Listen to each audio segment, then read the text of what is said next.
안녕하세요. 저는 50대 후반 여자입니다.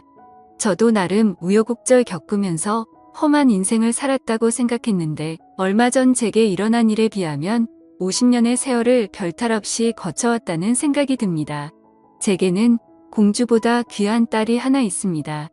누구에게나 그렇겠지만 자식이라는 게 세상 그 무엇과도 바꿀 수 없는 소중한 존재 아니겠습니까? 그런데 얼마 전 하나뿐인 제 딸과 말도 안 되는 일에 휘말리게 돼서 이렇게 몇 자 적어봅니다. 어쩌면 제 딸은 마음속에서 저라는 사람을 지워버렸을지도 모른다는 생각에 벌써 마음이 아려오네요. 제가 처음 딸을 품에 안았던 제 나이 25살 때였습니다. 어린 나이에 남편을 중매로 만나 결혼을 하였고 1년 만에 아이가 바로 생겼는데 우리 부부가 연이 아니었던 건지 아니면 그 사람의 생이 짧은 팔자였는지 모르겠지만 제 남편은 저와 아이를 두고 먼저 저 세상으로 떠나갔습니다. 그 사람이 일하던 공장에 큰 화재가 났고 창고 안에 있던 사람이 미처 빠져나오지 못했다는데 처음에 그 말을 듣고는 나와 아이만 남겨두고 떠난 남편이 원망스러워서 며칠 밤을 지새우며 펑펑 울었던 기억만 납니다. 너무 심한 스트레스로 유산 위기까지 왔었지만 고맙게도 아이는 건강하게 태어나 제 품에 안겨주었고 그렇게 저는 팔자에도 없던 과부로 살게 됐습니다. 동네 사람들은 남편 없이 혼자 아이 키우는 저를 보면서 아이고 애기 엄마가 무슨 고생이야. 남편 없이 애 키우는 게 어디 보통 일이야. 그렇다고 엄마가 멀쩡하게 살아있는데 애를 고아원으로 보내는 것도 못할 짓이잖아. 아이고 나라면 못해. 그냥 기회될 때 얼른 맹추 같은 남자 하나 잡아서 확 잡아뜨려버려. 그래야 팔자라도 고치지. 라면서 차마 입에도 담지 못할 험한 말들을 해댔고 저는 그런 말들을 들으면서도 악착같이 딸아이를 지켜내기 위해 돈이 되는 일이라면 뭐든 다 하고 살았습니다. 길거리에서 과일도 팔아보고 남의 집에서 가정부도 해보고 여자들은 잘하지 않는다는 이동식 화장실 청소하는 일도 했었지요. 그렇게 금이야 오기야 키운 딸은 누구보다 건강하고 어엿하게 자라주었고 장학금 한번 놓치지 않고 대학까지 졸업할 수 있게 됐습니다. 그 사이 몇 남자들이 제가 좋다면서 따라다니기도 했고 딸아이 몰래 연애를 한 적도 있었는데 차마 자식이 있는 과부라는 얘기가 입 밖으로 나오지 않아서 얼마 못 가고 헤어진 적도 있었지요. 솔직한 말로 제가 생각하기에 남자가 자식 있는 여자를 받아들이는 게 보통 일이 아닐 것 같아서 마음에 드는 사람이 있어도 그냥 저 혼자 마음을 정리한 적도 있었습니다. 하지만 그 빈자리는 제 사랑스러운 딸이 채워주었습니다. 시간이 많이 흘렀지만 아직도 제 머릿속에 선명하게 남은 기억이 딸아이가 처음으로 아르바이트를 해서 첫 월급을 받았던 날이었습니다. 엄마 나 알바비 받아서 엄마 선물 샀는데 마음에 들지 모르겠다. 너무 비싼 건 못 샀고 그냥 작은 거 샀어. 얼른 풀어봐. 라면서 제 손에 쥐어준 건 여성용 핸드크림이었습니다. 엄마 이런 거 발라본 적 없지? 평생 고생만 하고. 이제 나도 보니까 너무 일 많이 하지 마. 내가 취직하면 우리 엄마 평생 호강시켜줄게. 그러니까 이제 일 그만하고 남자친구도 좀 사귀고 취미생활도 하고 그래 알겠지? 라면서 제 손에 작은 선물을 쥐어주는데 엄마 자격도 없는 제 밑에서 이렇게 예쁜 딸아이가 자라준 것이 어찌나 감사하던지 그날은 너무 기분이 좋아서 생전 먹어보지도 않았던 비싼 고깃집에 가서 딸아이랑 배 터지게 고기를 구워 먹었던 기억이 납니다. 그렇게 딸아이는 어엿한 직장인이 됐고 저도 나이가 50이 넘으니까 일할 만한 곳도 마땅히 없고 애를 키워놓으니 돈 들어갈 곳도 별로 없어서 동사무소에서 하는 꽃꽂이 수강도 하고 평소 배우고 싶었던 노래를 배우면서 즐거운 나날들을 보냈습니다. 그때는 저도 사람이 고팠던지라 노래 수업에서 만난 저와 비슷한 또래의 남자와 좋은 감정을 가지고 있었는데 수업이 끝나면 같이 밥도 먹고 커피도 마시면서 데이트 같은 걸 했지요. 그런데 하루는 그 남자가 그러더군요. 순정씨 제가 진짜 아끼는 동생이 있는데 그 동생이 순정씨가 보고 싶다고 엄청 보채네요. 같이 밥 한 번 먹자고 하는데 어때요? 불편하지 않겠어요? 라고 묻는 겁니다. 불편하긴요. 친한 동생인데요. 그냥 밥 한 끼 먹는 거라 어렵지 않아요. 시간 되면 같이 한번 보죠. 라고 그 남자의 부탁을 들어주었고 동생이라는 그 친구와 셋이 식사 자리를 갖게 됐습니다. 그런데 그 동생이라는 사람을 처음 만났을 때 정말 깜짝 놀랐습니다. 꼭 영화 배우처럼 키도 크고 인물도 출중한 것이 너무 잘생겼더라고요. 첫 만남 자리라 어색할 줄 알았는데 성격도 어찌나 소탈한지 우리 세 사람은 금방 친해졌고 그날 밤 술자리까지 갖게 됐습니다. 그런데 그 남자가 헤어지기 직전 제 연락처를 묻더라고요. 누나 그냥 편하게 누나라고 할게요. 가끔 연락해도 되죠? 형 나 누나한테 밥 좀 얻어먹어도 되는 거지? 질투하기 없기. 라면서 제 연락처를 물어보는데 제 남자친구 눈치가 좀 보이던 찰나에 당연하지 우리가 무슨 사귀는 사이도 아닌데 그걸 왜 나한테 물어? 내가 좋으면 연락하는 거지. 라면서 황당한 소리를 하는 겁니다. 어린애들도 아니고 직접적으로 사귀자는 말을 하진 않았지만 전 그래도 나름 진지하게 그 사람과 만나고 있다고 생각했는데 사귀는 사이가 아니라니. 그 얘기를 듣고 나니 그 남자한테 정이 확 떨어지더라고요. 그 뒤로는 동생이라는 사람은 제게 매일 연락을 해왔고 단둘이 만나서 즐거운 시간을 보냈죠. 첫 만남에서부터 누나 하길래 저보다 어리다는 건 알고 있었지만 막상 나이를 들어보니 15살이나 어린 남자더라고요. 나이를 듣자마자 겉으로 티는 안 냈지만 내심 놀라기도 했고 이 남자랑은 연인이 될 순 없겠구나라는 생각이 들었습니다. 그런데 제가 선을 그으면 그을수록 그 친구가 제게 점점 다가오는 겁니다. 제가 그때 아는 언니 식당에서 아르바이트를 해주고 있었는데 그 가게로 꽃다발을 보내기도 하고 일이 끝날 때까지 가게 앞에서 저를 기다렸다가 집에 데려다 주기도 하더라고요. 매번 오이만 받기가 좀 그래서 저도 몇 번 밥을 사기도 했습니다. 물론 어린 친구에게 마음이 없었다면 거짓말입니다. 하지만 제가 감당할 수 있는 나이가 아니라는 생각을 100번 아니 1000번이고 더 했었지요. 그냥 잘 아는 친한 동생으로만 지내자고 몇 번이고 마음을 다잡았습니다. 그리고 그날도 제가 일이 끝날 때까지 기다렸다가 저를 집에 데려다 주던 날이었습니다. 집 앞에서 차 문을 열고 내리려고 하는데 그 남자가 제 손을 잡으면서 누나 아니 순정아 우리 진지하게 한번 만나보자. 너도 다 마음에 들잖아. 뭐가 그렇게 걸리는데? 누가 너랑 결혼하겠대? 그냥 연애만 하자는 거잖아. 내가 나이는 어리지만 그렇게 책임감 없는 놈은 아니야. 솔직히 막말로 아무 말 없이 그냥 유사 연애하듯이 행동할 수 있는데 그건 너무 남자답지 못하잖아. 안 그래? 그래서 더더욱 형한테 상처받았던 거 아니야? 그런 놈과 비교하는 것도 웃기지만 난 그놈처럼 그렇게 무책임한 행동 안 해. 라면서 저를 안심시키는데 비록 어리지만 남자다운 모습을 보이니 아닌 걸 알면서도 이 사람에게 끌리는 제 마음을 멈출 수가 없더라고요. 그렇게 저는 생전 처음으로 제 나이 50에 15살이나 어린 남자와 연애라는 걸 하게 됐습니다. 혹시나 단어 하나하나에도 세대 차이가 날까 노심초사했고 제가 나이가 많다 보니 불편한 점이 있을 줄 알았는데 막상 어린 남자를 만나보니 너무너무 행복한 겁니다. 또래 남자들과는 다르게 매너도 좋고 센스도 있고 기념일도 잘 챙겨주는데 연애가 이렇게 좋은 건 줄 알았으면 젊을 때 좀 많이 해보는 건데라는 생각이 들 정도로 그 사람에게 푹 빠졌습니다.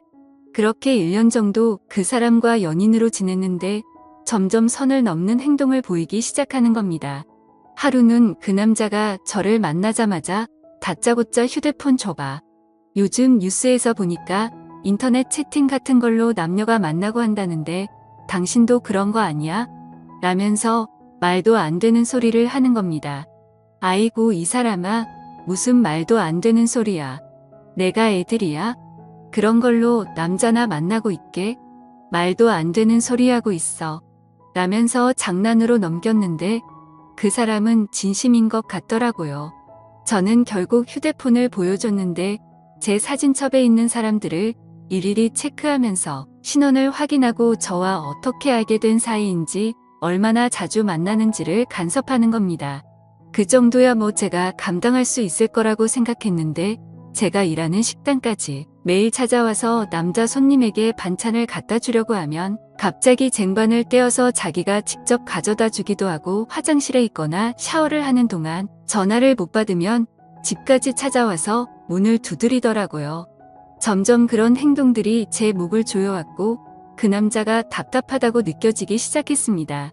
하루는 일 끝나고 집에 들어와서 전화기를 쳐다보며 한숨을 푹푹 쉬자 딸아이가 제 모습을 보며 엄마 왜 그래?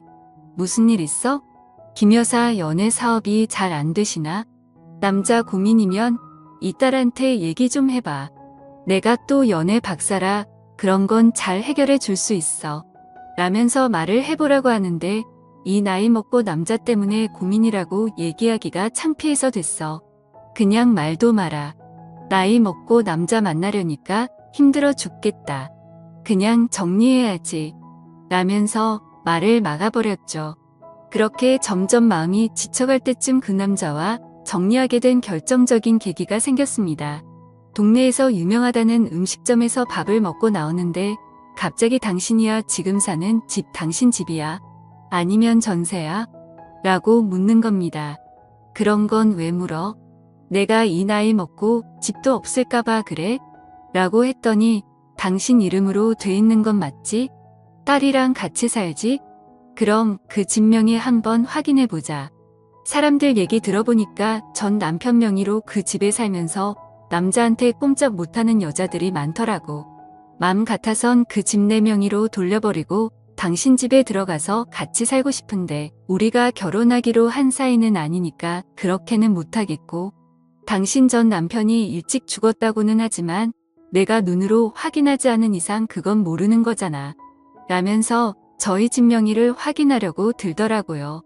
그 말을 듣는데 이놈이 내 재산을 거저먹으려고 하는구나라는 생각이 바로 들었고 더 이상 그 말에 대답하고 싶지도 않아서 버럭 화를 내고 집으로 돌아왔는데 그때부터 전화가 미친 듯이 오는 겁니다. 처음엔 받을 때까지 전화를 걸다가 자기도 지쳤는지 1시간에 한 번씩 2시간에 한 번씩 간격을 늘려가더라고요. 결국 저는 벨소리를 무음으로 돌려놓고 잠이 들었는데 아침에 일어나니까 부재중 전화만 50통이 넘게 와 있는 겁니다. 그걸 보고 온몸에 소름이 돋기 시작했고 1년 넘게 만나면서 나를 그저 좋아하는 줄로만 알았는데 이게 사랑이 아니라 집착이라는 걸 뒤늦게 알아차리게 됐습니다. 결국 저는 그날 바로 휴대폰 번호를 바꿨고 언니 가게에도 더 이상 일을 못하게 될 것 같다고 전화로 통보할 수밖에 없었습니다. 다행히도 그 남자는 제가 어느 아파트에 사는지는 알고 있지만 몇 호까지 사는 줄은 알지 못해서 집까지 찾아오진 못했고 창문을 빼꼼 열어서 쳐다보면 그 남자가 담배를 태우면서 저를 기다리고 있는 모습도 발견할 수 있었지요. 경찰에 신고도 할까 생각했지만 혹시나 이 남자가 저에게 보복이라도 할까봐 겁이 나서 신고도 못하겠더라고요. 그렇게 저는 집에 딸아이만 남겨두고 어릴 때부터 한 동네 살던 언니에게 도움을 요청했고 언니는 다른 건 다 됐고 우선 몸만 오라고 하더라고요. 그렇게 야반 도주하듯 남들 다 자는 시간에 저는 몰래 몸만 빠져나왔습니다. 그렇게 그 남자와의 연락을 일방적으로 끊어버린 뒤 몇 번이나 딸아이에게 너도 이제 그 집 나와. 엄마가 길게 말은 못하는데 동네가 좀 위험하기도 하고 너랑 떨어져 사니까 마음이 불편해. 걱정돼서 그런 거니까 대충 정리하고 나와. 라고 설득했지만 엄마 나 집이 회사에서 5분 거리인데 지금 당장 어떻게 집을 이사해? 어차피 나 그 사람 얼굴도 모르고 그 사람도 나 모르는 게 아니야. 엄마가 내 딸인 줄도 모르는데 그냥 여기서 지내면 안 돼? 내가 애도 아니고 너무 걱정하지 마. 라면서 오히려 저를 달래더라고요. 그렇게 저는 한동안 딸과 떨어져 살게 됐고 아무리 자식이라도 눈에서 멀어지니 마음도 멀어지는 건지 같이 살 때보다는 신경이 조금 덜 쓰이긴 하더라고요. 그렇게 각자의 인생을 살면서 5년 정도 시간이 흘렀고 제 딸도 결혼 정년기에 접어들게 됐죠. 그런데 30이 다 된 제 딸이 한 번도 남자친구에 대한 얘기는 한 적이 없었는데 반가운 소식을 전해왔습니다. 엄마 나 남자친구 생겼는데 엄마한테 꼭 소개해주고 싶은 사람이야. 너무너무 괜찮은 사람이라 결혼까지 생각하고 있는데 엄마 만나볼래? 어때? 라고 묻더라고요. 세상에 우리 딸이 벌써 다 커서 시집갈 생각도 하다니 당연히 만나봐야지. 아마 통과 못하면 결혼도 안 되는 거 알지? 난 오픈 엄마야. 엄한 놈 데려오면 바로 탈락시킬 거니까 그렇게 알아. 라면서 엄포를 놨습니다. 딸은 배꼽을 잡고 웃으면서 엄마도 보면 너무 좋아할 거야. 키도 크고 잘생겼고 너무너무 괜찮아. 엄마랑 성격도 잘 맞을 거야. 아마 100점까진 아니어도 90점 정도는 될 것 같은데. 라면서 자신감을 보이더라고요. 그리고 일주일 뒤 딸의 남자친구가 저희 집에 인사를 오는 날이었습니다. 아침 일찍부터 일어나서 장을 보고 부지런을 떨면서 거하게 준비했습니다. 처음으로 만나는 딸의 남자친구이다 보니 평소 잘하지 않던 화장도 하고 옷도 갈아입고 딸을 기다렸죠. 그때 딸아이가 비밀번호를 누르고 들어오는데 저는 딸아이 남자친구라는 사람의 얼굴을 본 순간 너무 놀라서 뒷걸음질 치고 말았습니다. 선영아, 너 어떻게 저 사람이랑? 내가 어떻게 저 사람이랑 같이 들어오니? 라고 딸아이에게 물었더니 엄마 인사해. 내가 얘기했잖아. 내 남자친구야. 한석 씨도 인사해. 우리 엄마야. 라면서 웃어 보이며 저희 둘을 인사시키는데 손이 떨려서 아무것도 못하겠더라고요. 그 사람은 5년 전 저를 야반 도주하게 만들었던 그 남자였습니다. 그런데 아무것도 하지 못하고 벌벌 떨고 있는 저와는 다르게 그 사람은 태연하게 제게 인사를 하더라고요. 안녕하세요. 말씀 많이 들었습니다. 저 선영이 남자친구입니다. 라고 인사를 하는데 그 자리에서 소리를 지르면서 딸아이와 그 남자 앞에서 밥상을 엎어버리고 말았습니다. 저런 놈한테 아침 일찍부터 일어나서 부지런했던 게 아닌데 그놈의 얼굴을 보니 화가 머리끝까지 나더라고요. 순간 제 딸은 소리를 지르며 엄마 왜 이래? 뭐 하는 거야? 하면서 저를 말리는데 결국 이성의 끈을 놓아버리고 말았습니다. 저는 그 남자에게 달려가서 바로 멱살을 잡았고 제 딸은 저를 말리는데 도저히 정신을 차릴 수가 없겠더라고요. 저는 그 남자를 때리다가 딸의 만류의 자리에 앉아서 숨을 고르며 말했습니다. 선영아, 저 사람이 진짜 내가 말한 그 남자야. 아이고, 이게 무슨 일이니 진짜. 나는 지금 무슨 말을 해야 될지 모르겠다. 저 사람을 내가 어떻게 만났는지 얼마나 좋아하는지 그런 건 알고 싶지도 않아. 절대 안 된다. 무조건 안 돼. 저 사람이 누군 줄이나 알아? 저 인간 엄마가 말했던 그 스토커 새끼라고. 엄마 말 무슨 말인지 알아? 라고 바락바락 소리를 질렀는데 갑자기 남자가 스토커라니? 말이 좀 심하네. 난 그때만 해도 당신에게 최선을 다했고 진심으로 당신을 좋아했는데 뭐. 스토커. 사랑한 게 죄야. 날 무작정 이유도 없이 밀어낸 건 당신이야. 라면서 소리를 지르더라고요. 저는 다시 일어나서 그 놈의 멱살을 흔들며 사랑. 넌 진짜 그게 사랑이라고 생각해? 내가 탐낸 게 내 재산은 아니었고 평생 동안 내가 벌어놓은 이 집을 거저먹으려고 했던 게 아니야. 내가 그렇게 만만하게 보여? 지고 뚫린 입이라고 막말하지 마. 사랑. 너 그거 병이야. 여자한테 집착하는 척하면서 거저 돈 뜯어내려고 하는 거 그거 정상 아니야. 내가 말을 못해서 그렇지 내가 경찰에 신고하려던 걸 몇 번이나 참았어. 너 그거 사랑이라고 착각하지 마. 라면서 소리를 질렀더니 갑자기 제 딸이 그만해. 지금 이게 다 무슨 말이야? 이 사람이 엄마 힘들게 했던 그 스토커라고? 확실해? 당신이 말해봐. 당신 입으로 직접 말해보란 말이야. 라면서 그 남자 앞에서 소리를 질러대기 시작했습니다. 그러자 남자가 제 딸 어깨를 잡고 달래면서 스토커는 아니었어. 내가 미리 말 못한 건 미안한데 나도 타이밍을 놓쳤을 뿐이야. 너한테 진작 말하려고 했는데 내가 너네 엄마랑 사귀었던 사이라고 어떻게 말을 하겠어? 근데 오해는 하지 마. 나랑 저 여자 정말 아무 일도 없었어. 그냥 손잡고 데이트한 게 전부야. 내가 나이도 많은 저 사람이랑 뭘 하겠어? 그리고 여기서 다 말할 순 없지만 나한테도 시간이 필요했어. 나보다 8살이나 어린가. 내 마음을 어떻게 이해할 수 있겠어? 넌 이해 못해. 아마 죽어도 이해 못할 거야. 라면서 온갖 슬픈 연기를 하기 시작하는 겁니다. 그리고는 그 남자는 갑자기 밖으로 뛰쳐나가 버렸습니다. 야, 이 새끼야 너 거기 안 서. 당장 내 딸이랑 헤어져. 이 족제비 같은 놈아 라면서 그 남자 뒤에 대고 소리를 지르는데 엄마 그만해. 엄마도 잘한 거 없잖아. 저 남자가 엄마보다 어려도 한참이나 어린데 저런 남자랑 연애를 했다고? 난 엄마가 남자 때문에 힘들어할 때 당연히 엄마 또래랑 만나는 줄 알았어. 어리다는 얘기를 들었을 때도 많아야 3살 아니 5살 정도겠지 생각했어. 근데 뭐 15살이나 어린 남자? 솔직히 너무한 거 아니야? 그러면서 저 남자가 스토커라고 일방적으로 연락 끊고 잠수 타버리면 끝이야. 이건 엄마도 잘한 게 없어. 나 이런 말 진짜 하고 싶진 않은데 엄마 너무 실망스러워. 라면서 그 남자 편을 들더라고요. 그리고는 저를 혼자 두고 그 남자를 따라 뛰쳐나갔습니다. 그 뒤로 제 딸은 전화를 피하기 시작했습니다.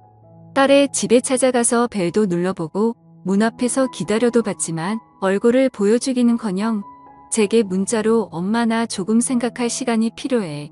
그 사람을 선택할지 정리할지는 내가 결정할게. 엄마는 참견하지 말아줘.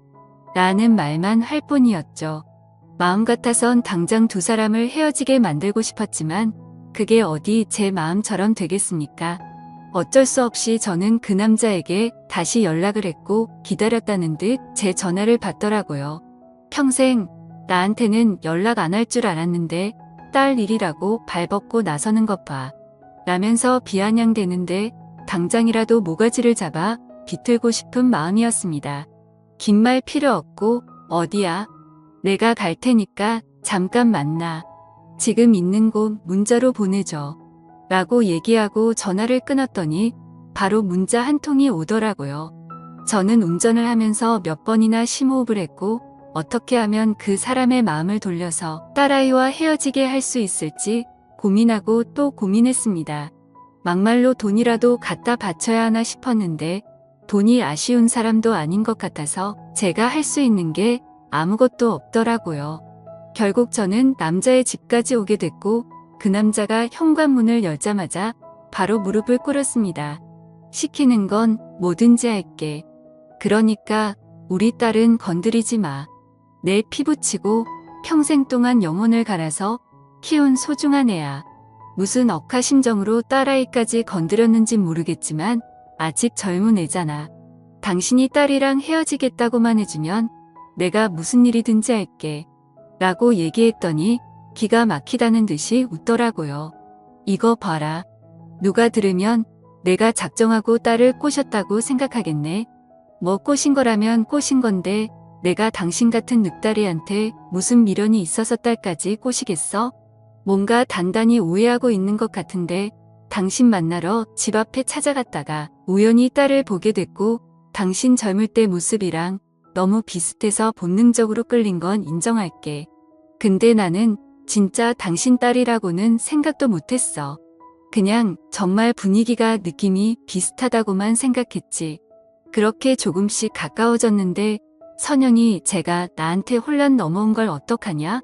그러면서 자기 엄마라고 사진을 보여주는데 나라고 안 놀랐겠어? 나도 사진 보는 순간 이게 무슨 운명의 장난인가 싶었다니까. 근데 이 정도면 당신 모녀랑 내가 전생에 뭐라도 엮인 거 아니야? 솔직히 나야 좋지. 당신 같은 늑딸이랑 만나는 것보다 파릇파릇하고 예쁘고 젊은 딸이 좋지. 라면서 제 속을 살살 긁는데 화가 머리끝까지 났지만 아무 말도 못하겠더라고요. 결국 그놈은 그렇게 저를 집 밖으로 내쫓았고 저는 그 앞에서 한참을 기다렸지만 굳게 닫힌 문은 열리지 않았습니다. 그리고 3개월 후 딸이 제게 먼저 연락을 해왔습니다. 가방에서 작은 종이 한 장을 꺼내 보이는데 저는 그 종이 한 장을 보고 눈물을 쏟아내고야 말았습니다. 딸아이가 제게 내민 건 그 남자와의 혼인신고서였습니다. 엄마 나 정말 많이 생각했는데 엄마가 나 이렇게 예쁘게 키워줬고 어디 내놔도 부끄럽지 않은 사람으로 키워줬는데 엄마 실망시켜서 미안해. 근데 그 사람이 내 인생의 마지막인 것 같아. 과거는 그냥 과거일 뿐이잖아. 나 그 사람이랑 만나는 1년 동안 정말 행복했고 마음이 편했어. 그 사람한테 과거가 있는 것처럼 나도 과거가 있잖아. 그러니까 엄마가 우리 좀 이해해주면 안 돼? 나 그 사람이랑 행복하게 잘 사는 모습 보여줄게. 엄마 속 안 썩이고 아이도 낳고 누구보다도 행복하게 살게. 그러니까 우리 이해해줘. 엄마 미안해. 라면서 눈물을 뚝뚝 흘리는데 더 이상 제가 어떻게 할 수 없다는 생각이 들어서 그냥 아무 말 없이 눈물만 흘리고 말았습니다. 결국 제 딸은 결혼식도 올리지 않고 그 남자와 살림을 차리게 됐고 벌써 3년이라는 시간이 흘렀습니다. 다행히도 아직은 별 문제 없이 잘 살고 있는데 직접적으로 얘기를 하지 않으니 속에서 끓는 것들이 언제 터져버릴지 불안한 마음이 드는 것도 사실입니다. 하지만 그것보다 더 슬픈 것은 제게 강제로 사위가 생긴 뒤 저는 딸과 멀어졌고 많게는 일주일에 한 번 적게도 한 달에 한 번씩 만나던 딸을 지금은 1년에 한 번 얼굴 보기도 어렵다는 겁니다. 속 털어놓고 딸과 얘기를 한 적이 있었는데 제 얼굴을 보면 그 남자와 저의 연애가 생각이 나서 힘들다는 말뿐이니 이건 제가 어떻게 할 수 있는 문제가 아니라는 생각이 들더라고요. 그저 하늘이 돕고 시간이 해결해 주길 바랄 뿐입니다. 그 후로 저는 남자는커녕 취미생활이나 친목 도모도 하지 않고 친한 언니의 식당에서 일을 하며 지내고 있습니다. 혹시나 제게 또 이런 일이 생길지도 모른다는 두려움과 남자 복이라곤 지지리도 없는 게 제 팔자인 것 같아서 그냥 이대로 제 모습을 받아들이며 살기로 했습니다. 남자친구라도 있다면 인생이 화목하겠지만 그 화목함 때문에 제 인생을 망칠 거라는 두려움이 아직도 저를 붙잡고 있네요. 제 사연을 들어주셔서 감사합니다.